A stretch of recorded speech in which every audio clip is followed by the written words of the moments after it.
মার্কিন ঘাঁটিতে ইরানে হামলার পর যুদ্ধবিরতির জন্য মিনতি করেছে। কেন করেছে? ইন্টারেস্টিং ব্যাপার। সেটা হইতেছে হরমুজ প্রণালী। হরমুজ প্রণালী সে বন্ধ করে দেবে বলছে। এখন হরমুজ প্রণালী কি? হরমুজ প্রণালী হইতেছে এমন একটা চিকন একটা সমুদ্র পথ যেখান দিয়ে প্রত্যেক দিন প্রায় 20 থেকে 30 মিলিয়ন ব্যারেল অপরিশোধিত তেল এই প্রণালী দিয়ে সারা দুনিয়াতে আসে।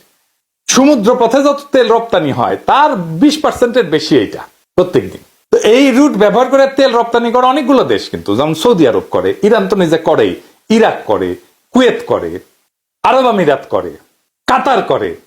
আর এটা যাইতে হয় ইরানের পাশ দিয়ে। তো ইরান এটা বন্ধ করে দিতে পারে, বেশি দূর না, 3 কিলোমিটার বন্ধ করে দিলে পুরা শেষ, আর কোনো জাহাজ যাইতে পারবে না। যদি এই প্রণালীতে সাময়িকভাবে বন্ধ করে দেয় তাহলে গোটা পৃথিবী অন্ধকার হয়ে যাবে, জ্বালানি তেলের বাজারে আগুন লেগে যাবে।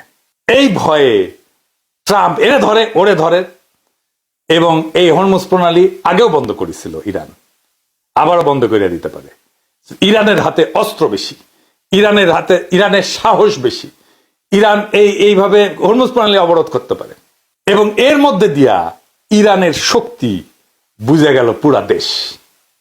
আর ইসরায়েলের কোথায় কোথায় দুর্বলতা সেটাও বুঝে গেল, এবং এখন আমরা জানি ওর কোন কোন জায়গায় ব্যথা। এডিটর সাহেব, ওই গানটা এখন হবে। ইরান আর কি করছে? ইরান জাতিসংঘের পারমাণবিক কর্মসূচি, যেটা আন্তর্জাতিক পারমাণবিক শক্তি সংস্থা IAEA, international atomic energy agency, যেটা সমস্ত পারমাণবিক কর্মসূচির দেখভাল করে, তার সাথে সমস্ত সম্পর্ক ছিন্ন করছে। তার মানে সে বিনা বাধায় তার পারমাণবিক কর্মসূচি চালায় যাবে, পারমাণবিক বোমা বানায় ফেলবে। ইসরায়েল চাইছিল তার পারমাণবিক কর্মসূচি বন্ধ করতে, উল্টা ইরান পারমাণবিক বোমা বানায় ফেলতেছে। বীরের মতো মাথা উঁচু করে লড়াই করছে ইরান, দুনিয়ার সব হিসাব নিকাশ পাল্টে দিছে ইরান। ইরানের হাতে পারমাণবিক বোমা আসা মানে মধ্যপ্রাচ্যের শক্তির ভারসাম্য বদলায় যাওয়া। আর এই যুদ্ধে ইসরায়েলের পতনের শুরু। ইসরায়েল আর থাকবে না। কার বাপের ধন সাপে খাইছে যে বোমা পড়বে আর সেইখানে থাকতে আসবে? এগুলো ভীতু। তো যারা ভাগছে ইসরায়েল থেকে, ইসরায়েলের নাগরিক, তারা জিন্দেগিতে আর ইসরায়েলিতে ফিরে আসবে না। সো জো ভাগা ওই সিকান্দার। আর এখন থেকে নেতানিয়াহুর ব্লাস্টার মারবে আশেপাশে সবাই, কারণ ইসরায়েলের দৌড় কত দূর সেটা বুঝে গেছে সবাই। মারা দুইজনই খাইছে, হারিছে দুইজন, ইসরায়েল হারিছে, আমেরিকাও হারিছে। এখন এই দুইজন করিচ্ছে কি, গলা জড়াজড়ি করে গান গাইছে। কি গান? হেমন্ত সঙ্গীত গাইছে।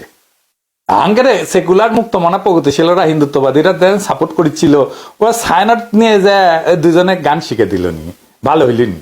কি গান গাইছে?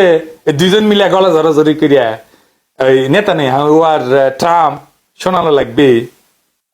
আচ্ছা শুনে, গলা পরিষ্কার করে নি। ওই গাচ্ছে, আমায় প্রশ্ন করে নীল ধ্রুব তারা, আর কত কাল মোরা খাবো পুটু মারা, খাবো পুটু মারা।